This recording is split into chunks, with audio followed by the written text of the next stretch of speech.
மனைவி என்பவள் யார்? கடல் சொன்னது. மனைவி என்பவள் கணவன் துக்கத்திலிருக்கும்போதெல்லாம் அவனைத் தன் மடியில் ஏந்தி ஆறுதல் சொல்பவள். வானம் சொன்னது. மனைவி என்பவள் கணவனின் ஒவ்வொரு துக்கத்தையும் தனதாக எண்ணி கண்ணீர் வடிப்பவள். பூமி சொன்னது.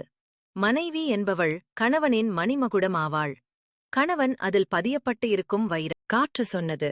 மனைவி கணவனின் ஆடையாகவும் கணவன் மனைவியின் ஆடையாகவும் இருக்கிறார்கள். மழை சொன்னது.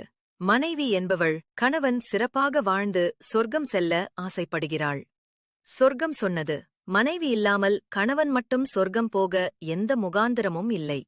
இறைவன் கூறினார். மனைவி என்பவள் என் தரப்பிலிருந்து ஒவ்வொரு கணவனுக்கும் வழங்கப்பட்ட விலை உயர்ந்த பொக்கிஷமாகும்.